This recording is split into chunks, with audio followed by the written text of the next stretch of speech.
श्री राम।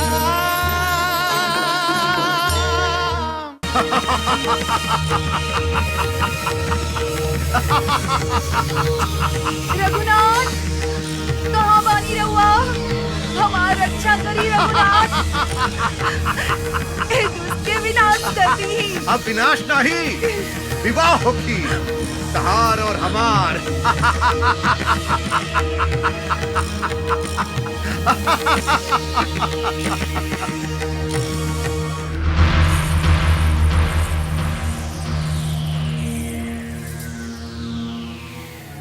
देवर जी प्रणाम भाभी जी। प्रणाम। देख रहल बानी रहुआ, लंकापति के विमान आ रहल बा।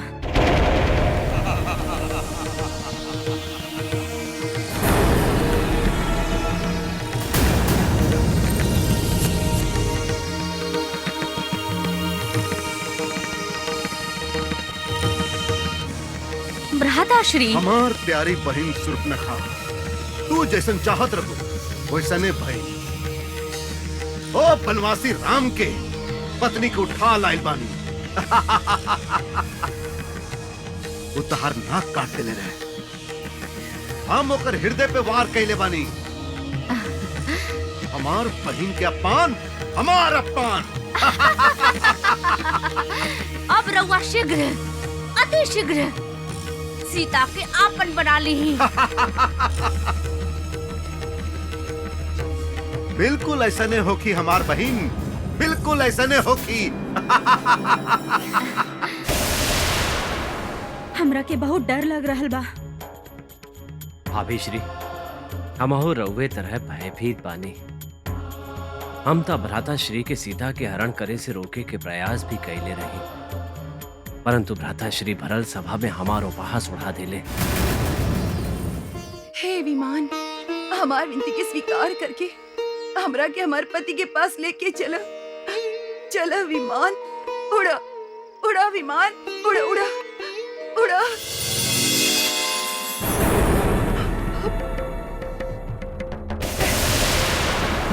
रघुनाथ कहाँ बानी रहुआ? हमरा के यहाँ से लेके जाई। रघुनाथ केकरा पुकार रहल बाड़ू? अब तक तहार राम तहार विरह में दम तोड़ चुकल होखी। कभी ना, जब तक अन्याय अधर्म अनाचार समाप्त ना होखी, हमार रघुवीर ए धरती पर रही है। इतना विश्वास? हमार विश्वास रघुवीर के विश्वास पे ही चलेला। जब हम पंचवटी आईनी तब तू तनी सा भी समझदारी दिखैले हो तू, ता आज तू 10 आनन के बंदी ना हो तू। हाँ, बल्कि हमने दुन्नु राम की सेवा करत होती। श्री राम जैसन पति पावे खातिर तपस्या की आवश्यकता हो खेला सुर्पनखा। तू कभी तपस्या कैले बाड़ू? करबू भी कैसे? तू तो अपन पुत्र के मृत्यु के शोक मनावत मनावत अचानक कोनो पुरुष की ओर आकर्षित भी हो जालू। सीता, तहरा जैसे स्त्री के वासना ही वसन हो खेला। बोलला, जितना बोले की बात बोलला। जब दशानन तहरा पर अत्याचार करी तब तहार राम तहरा के मुक्त करावे खातिर यहाँ ना होखी।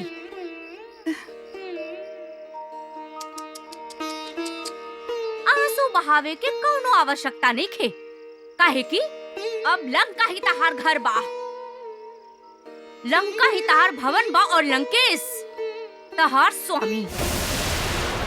अब हम देखा तानी वासना केकर वसन बा।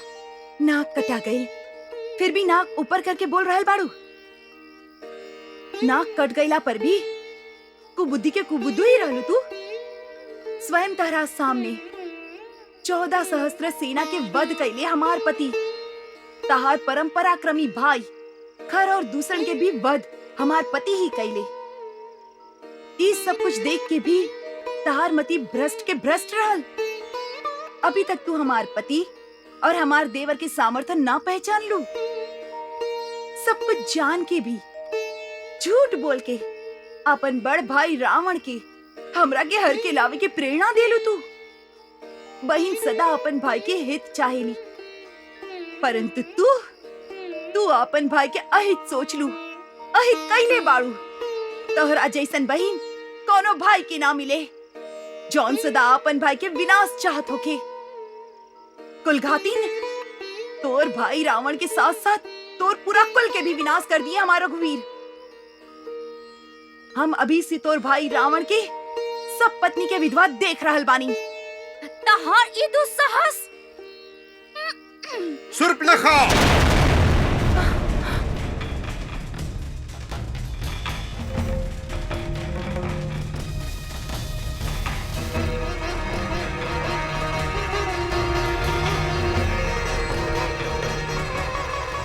ई सीता संपूर्ण राक्षस जाति के अपमान कर रहल बिया भ्राताश्री। जा यहाँ से। परंतु हम फिर कबो सीता के सामने मत आई हो। भ्राताश्री! जा यहाँ से।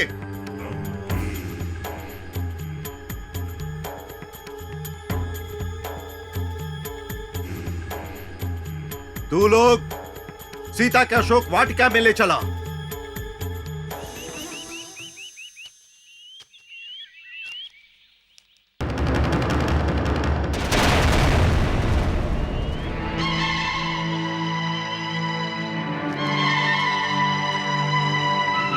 क्या भेल भैया?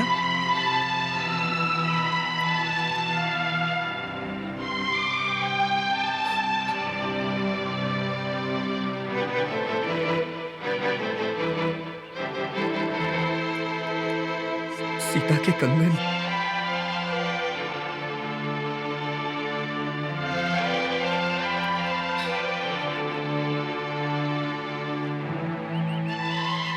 जटायु उचित ही कहले रहलन लक्ष्मण कि रावण सीता के आकाश मार्ग से ले गईल बा। यही से वो अपन अपहरण के दिशा और मार्ग के संकेत देवे खातिर ऊपर से ही कंगन फेंकले बाड़ी। कितना विश्वास बा उनकरा हमरा ऊपर कि हम उनके अवश्य ढूंढ ले, और हम कितना दुर्भाग्यशाली बानी कि अस्त्र शस्त्र शक्ति बल से संपन्न हो के भी हम सीता की रक्षा ना कर सकेनी, सीता की रक्षा ना कर सकेनी। भैया लक्ष्मण, विवाह के समय हम शपथ ले रानी कि हर सुख दुख में, हर स्थिति में, हर दशा में सीता के साथ देव, और सीता भी यह शपथ ले रही। वो आपन शपथ निभैली लक्ष्मण, वो आपन शपथ निभैली। राज वैभव ऐश्वर्य त्याग के वो हमरा साथे वन में चलाई, मुस्कुरा के वो अपन हर संकट के सामना कैली, और हम आपन शपथ पूरा ना कर पेनी लक्ष्मण, सीता की रक्षा ना कर सकनी। धिक्कार बा हमके अस्त्र शस्त्र के विद्या पे, धिक्कार बा।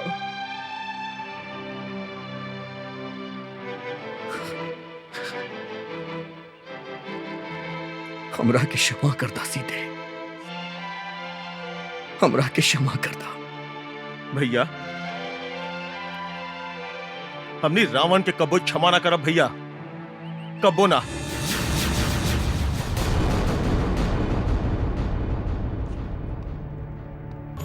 प्रणाम भ्राताश्री। कहा विभीषण, आज धर्म के कौन सा नया पाठ सिखावे आयल बड़ा?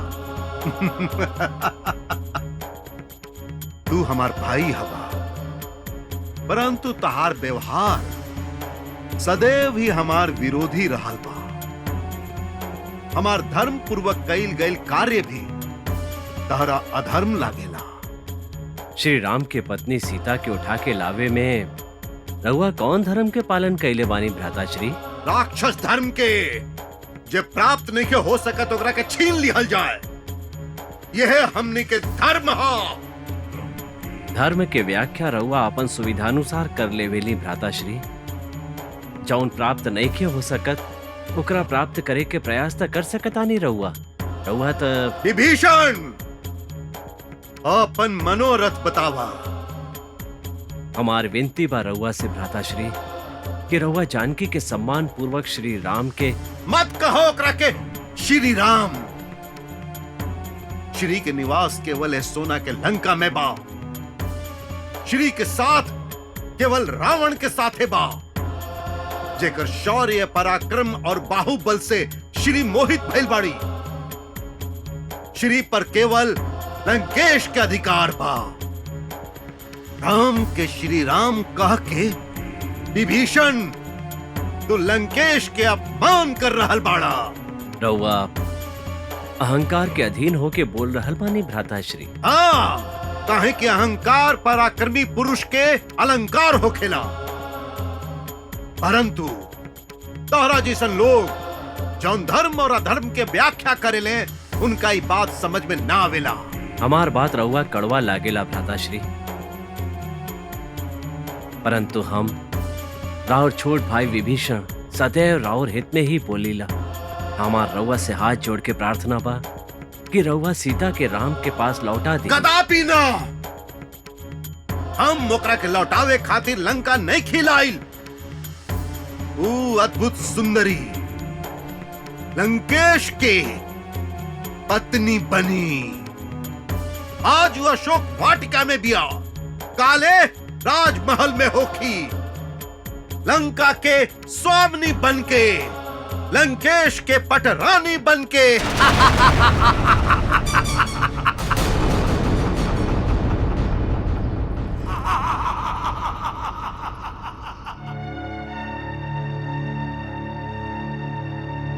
भाभी श्री, का भइल देवर जी? का दशानन मान गईले? ना भाभी श्री, वो तो सीता के लंका के स्वामी नहीं बनावल चाहता ने।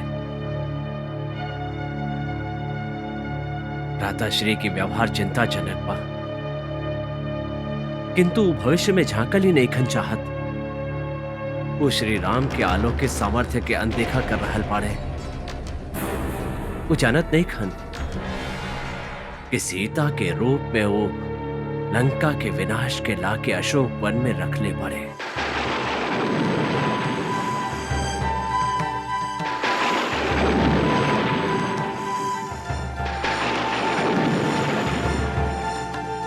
अपन पिता के वचन के पूरा करे खातिर जौन राम अपन राज्य त्याग के 14 बरस वनवास के स्वीकार कर सकेला, का उ राम अपन पत्नी सीता के विवाह के समय दिहल वचन के पूरा करे खातिर यहां तक ना आ जाई?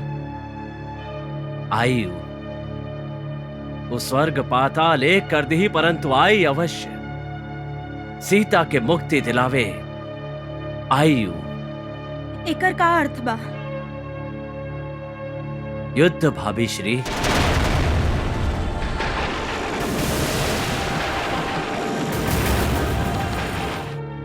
धर्म और अधर्म के युद्ध, सत्य और असत्य के युद्ध,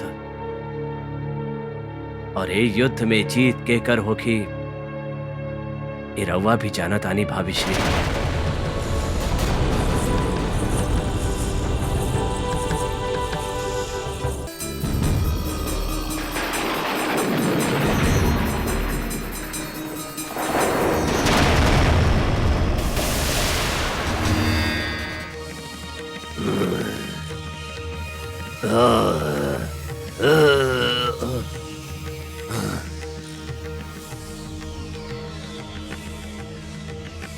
लक्ष्मण,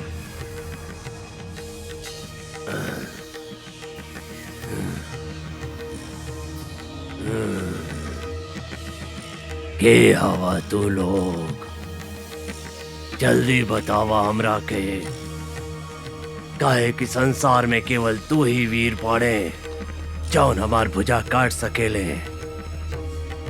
कहीं रवा राम और लक्ष्मण तो नहीं। हाँ हाँ, हमनी हुए हैं। परंतु तू हमनी के कैसे जानेला? हमनी आज से पहले तो तारा कबो नहीं मिलल। परंतु हम युग युग से रउआ लोग के प्रतीक्षा कर रहल बानी। हमनी के प्रतीक्षा? ऊ कौना खातिर? रउआ हमरा के मुक्ति प्रदान करब। हम राक्षस ना हैं रघुनंदन, हम धनु गंधर्व हैं। ऋषि स्थूलशिरा के श्राप से हम राक्षस बन गइल बानी। तो ऐसन कौन दुष्कर्म कैले बाड़ा जैसे ऋषि के तरह श्राप देवे के पड़ल? पहले तो अहंकार, हम तपस्या करके श्री ब्रह्मदेव से जब दीर्घायु होके के वरदान पा लेनी तो हमरा अहंकार हो गई कि हम जहाँ चाहे जेकरा से चाहे मनमानी कर सकीला। हमरा के केहू मार त सकत नहीं के काहे कि हमरा दीर्घायु होके के वरदान प्राप्त हो गई रहे। हमरा भयानक राक्षस के रूप धारण करके ऋषि मुनि लोग के डरावे में बहुत आनंद आवत रहे। एक दिन स्थूल शराब तपस्वी के हम बहुत सतैनी। धनु गंधर्व, आपन दीर्घायुष्य के वरदान के उपयोग ऋषि मुनि के रक्षा खातिर ना करके तू उनका के भयभीत करे खातिर करेला। हम तेरा का शाप देता नहीं, राक्षस बन के तू ऋषि मुनि लोग के साधना में विघ्न डालेला। ऐसे तू राक्षस बन जेबा और राक्षस वृत्ति में ही जिएबा। हमरा ना पता रहे कि वो इतना महान तपस्वी हवे। वो जल हाथ में लेके और अग्नि के साक्षी मान के हमरा के शाप दे दिले कि हमार वृत्ति राक्षसी हो जाए और हम भयंकर राक्षस हो जाए। मित्र धनु, तहार कहानी अद्भुत बा। हमनी के तोहरा से सहानुभूति बा। हमरो रउआ से सहानुभूति बा राम, काहे कि राउर पत्नी के अपहरण भइल बा।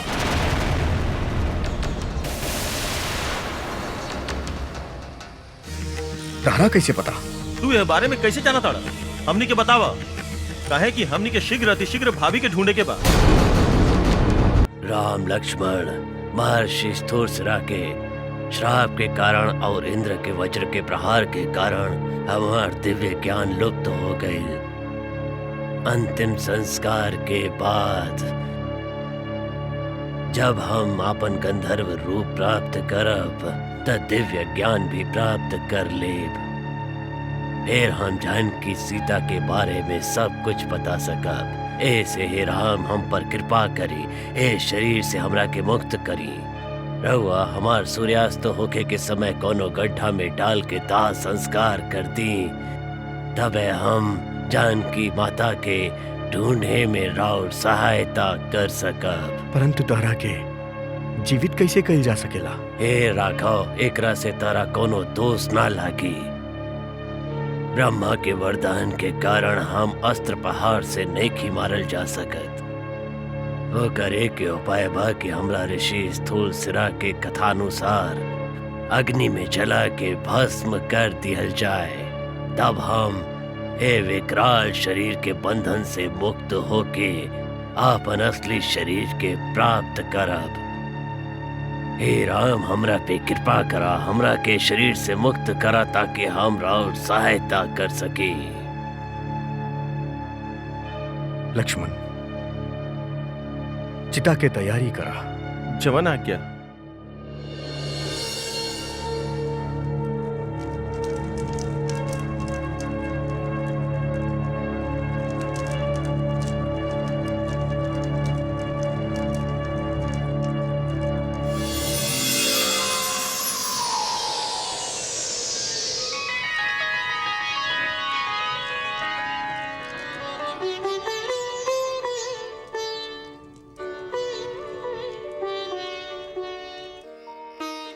हे राघवेंद्र, रहुआ धन्य बानी। राउर कृपा से हम पूर्व के प्रकार ही अपन सुंदर शरीर फिर से प्राप्त कईनी। अब हमार दिव्य ज्ञान भी हमरा के फिर से वापस मिल गईल बा। हम वो ज्ञान से जौन देख सकीला उ सुनावतानी। रावण पुलत्स ऋषि के पौत्र और ऋषि विश्रवा के पुत्र हा। ब्रह्मा से वरदान पाके रावण दिग्विजयी हो गईल बा। उहे राउर भारिया के लेके दक्षिण दिशा में गईल बा। जहां वो गईल बा वहां तक हमार दृष्टि नहीं के जा सकत,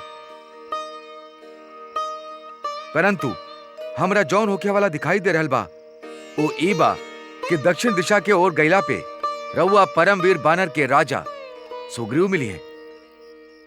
उनका से राउर मित्रता होगी और वो सीता जी के खोज में राउर सहायता करी है। परंतु राजा सुग्रीव हमनी के कहाँ मिली हैं? ऋष्यमुख पर्वत पे सुग्रीव उन्हें रह लें। उनकर मित्रता से अंत में रउआ रावण पे विजय पाई। ई हम स्पष्ट देख रहल बानी। परंतु ऋषि मुख पर्वत पे जाए के मार्ग कौन सा है? रउआ पश्चिम के ओर से जात दक्षिण प्रदेश के बहुत पर्वत और नदी के पार करके कंपा सरोवर नाम के एगो सुंदर सरोवर पे पहुंचब। वहां महामुनि मातंग के आश्रम मिली। उनकर तपोबल के प्रभाव से जे ओ आश्रम के निकट आवेला ओकर हिंसा के प्रति नाश हो जाला। महामुनि मातंग त ना रहेले, परंतु उनकर एगो परम शिष्या महातपस्विनी शबरी आज भी वहां रहेली। वो अपन गुरु की आज्ञा से राव रावे के प्रतीक्षा कर रहल बाड़ी। रउआ के भगवान मान के नित्य राउर पूजा करेली। जब रउआ उनका से मिलब त वो रउआ के महाबली सुग्रीव तक पहुंचे के मार्ग बताइए। अब हमरा की आज्ञा दी।